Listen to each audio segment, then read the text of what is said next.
Salut Yogist, aujourd'hui nouvelle vidéo, on va faire un petit débrief de mon championnat de France, laquelle j'ai réussi à finir 103e. Je finis les rounds en X3, le jour 1 je suis en 5-2, je perds mon premier match contre un Itsul Turbo qui juste place un petit board avec les pièges Salah et des trappes en main et je peux pas jouer derrière. Et ensuite, je perds contre un Virtual World Brave qui avait des mains vraiment trop fortes qui ont réussi à passer sous beaucoup d'interrupts.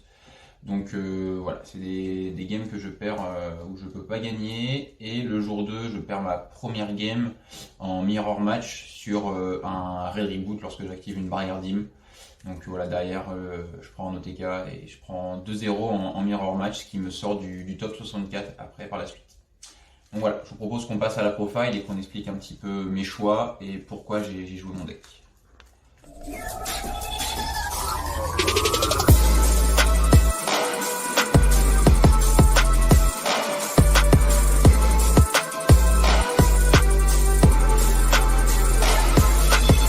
J'ai choisi de jouer Sword Soul. Au niveau des ratios, je suis à 43 cartes. Le deck en soi et au niveau des ratios est assez commun. Il y a juste 2-3 choix que je vais pouvoir expliquer. Donc au niveau des Sword Soul, 2 Taya, 3 Longwan, 3 Moyi, 3 Ecclesia pour les monstres, ratio très classique, je vais pas besoin d'expliquer. Il y a des gens qui cut la troisième Ecclesia, mais en étant un ratio supérieur à 40, j'ai préféré garder la troisième Ecclesia afin de pouvoir toucher un petit peu plus l'engine.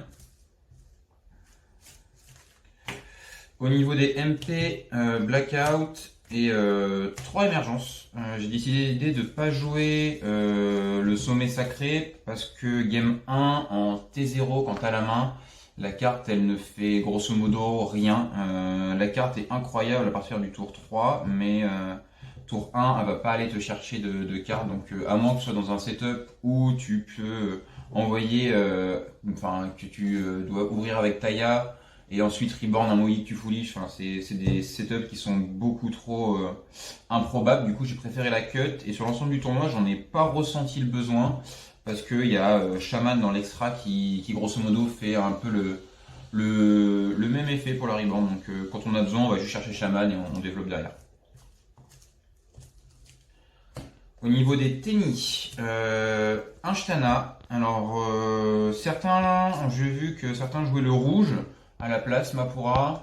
En soi, c'est une bonne idée pour faire un Baxia à double bounce, mais dans l'idée, j'aimais bien avoir Shtana pour forcer les interruptions en faisant moine. Et comme c'est un niveau 4, c'est un accès après derrière sur Shishao pour continuer à développer ses plays. Donc voilà, moi j'ai préféré avoir un monstre qui me permet de forcer le board adverse plutôt que d'optimiser les attributs au Baxia. Ensuite, ratio classique, 3 de chaque. De mon point de vue, j'ai beaucoup anticipé d'Espia, même si j'en ai croisé 0 durant les rounds.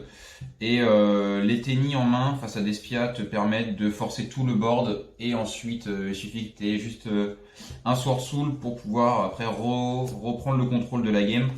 Vishuda force beaucoup trop de choses. Même si afin de pouvoir descendre à 40, c'est possible de pouvoir cut. Peut-être un Hadara, un Vishuda afin de descendre les ratios. Mais sinon, moi j'ai vraiment été très à l'aise avec ce ratio-là et très heureux d'ouvrir beaucoup de tennis. Des fois, c'est beaucoup plus fort que d'ouvrir un Sword Soul avec juste un tennis. Des fois, ouvrir 3 tennis, c'est beaucoup trop fort. Au niveau des magies, 2 de chaque. Alors, cercle parce que mine allait potentiellement être beaucoup présent à cause du YCS.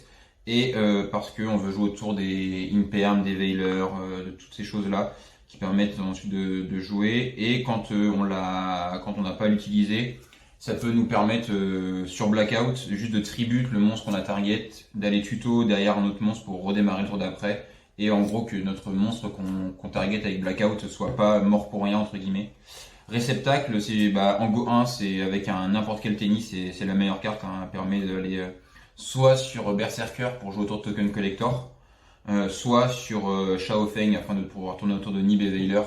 Et ça fait beaucoup d'autres choses. En Go 2, je l'ai souvent retiré parce que trop peur, Pas envie de mourir bêtement sur un parfum alors que le deck en soi n'est pas trop sensible de base.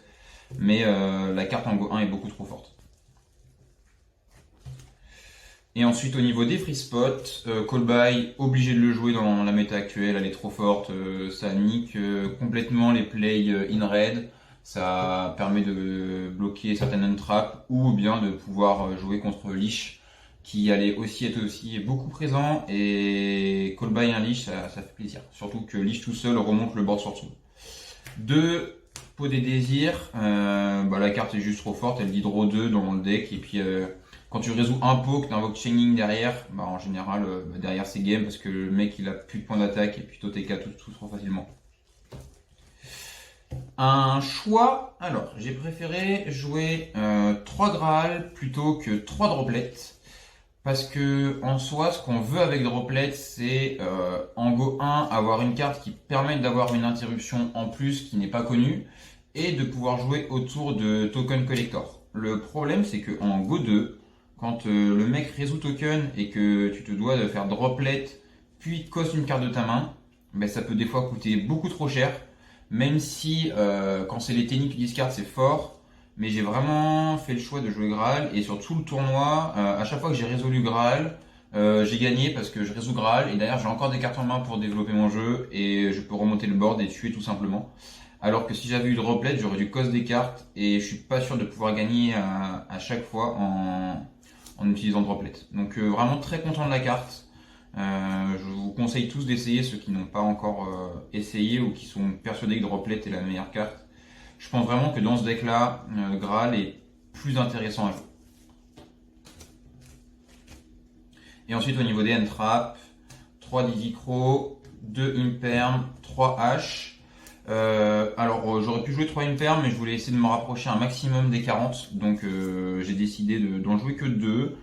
À la base j'hésitais même pas, je voulais jouer à 41. Mais Flunder me faisant trop peur, j'ai décidé de rentrer quand même la carte pour pouvoir jouer un petit peu autour de tous les decks qui prennent une perle, même Despia. Hein. Didicro pour Despia, pour Lich. Malheureusement, j'en ai pas croisé un seul en round. Du coup, la carte m'a été un petit peu inutile. Je l'ai beaucoup décide, malheureusement. Mais bon, c'est comme ça. On va passer à l'extra deck. 3 montres, ratio classique, la chamane. Donc la chamane, comme j'ai dit, elle est là surtout en fait pour pouvoir jouer autour des cartes comme Barrière Dim un petit peu. Si on la prend tour 1 ou tour 2, elle permet de reborn du cimetière, donc c'est cool. Mais sinon, elle fait tout simplement la reborn. Une fois que le mec t'a géré ton board, mais que vous êtes un petit peu à égalité au niveau du grind game, et si toi t'arrives à invoquer Shaman et à réinvoquer un Shishao ou un Chaining qui s'est fait gérer, tu reprends tout de suite le contrôle et c'est trop fort. Et si tu mets un monk sur le terrain, tout simplement, tu tapes et puis t'enlèves une carte sur le terrain, c'est gratos. Donc elle est vraiment trop forte, c'est trop bien.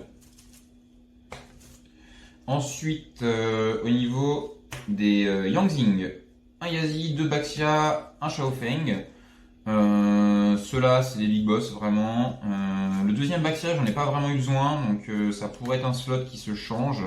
Le Yazi, il est trop bien pour jouer autour de Token Collector. Game 1, je peux jouer autour de Token Collector avec un play Long One plus Adara. Malheureusement, le mec derrière, il a H, donc il me hache mon Yazi pour spell du deck, et je peux pas dérouler derrière. Mais il est vraiment trop bien pour jouer pour ça, ou tout simplement pour remonter des boards en faisant casse 1, spé un autre, après derrière tu fais Baxia, tu renvoies 2, enfin c'est vraiment trop cool, la carte est trop forte. Et Shaofeng est vraiment cool pour jouer autour des decks qui vont jouer des lights comme Lich, comme Dritron. Même en mirror match en soi, elle peut être cool, t'évites de prendre des Baxia, t'évites de prendre des Shishao, donc c'est sympa. Et il y a même du coup maintenant des petites locks qui permettent de faire lock light et dark avec le Yangzing niveau 2. Donc voilà, j'ai pas voulu le jouer parce que je ne connaissais pas la combo. Donc, mais je pense pas que j'aurais fait le choix de la jouer parce que ça demande quand même un slot de plus et ça reste très situationnel. Berserker, au niveau des niveaux 8, c'est le big boss, hein, tu l'invoques quand il y a 2 monstres en attaque, tu fais OTK la plupart du temps, il permet de jouer autour de Token Collector et de Nibiru, donc ça c'est cool. 2 Shishao, donc ratio du niveau 8 assez classique. Hop. Au niveau des niveaux 10, les 3 copains, donc eux ils servent vraiment dans tous les cas. Donc game 1 en général, c'est la baronne qui va être là. Et game 2 et 3, suivant ce que tu affrontes, tu vas préférer sortir principalement l'un ou l'autre. Si tu vois que le mec il contre brave en général, t'aimes bien mettre lui pour pouvoir gérer token et ensuite gérer la Fateful. Et contre SS ou les match-up qui gèrent pas les gros tons, il y a le monsieur là qui permet aussi de passer la tour Ignister, qui est un peu chiant. Donc voilà, il permet de bannir. Contre Despia c'est pareil, ça gère des boards, ça casse tout, c'est cool.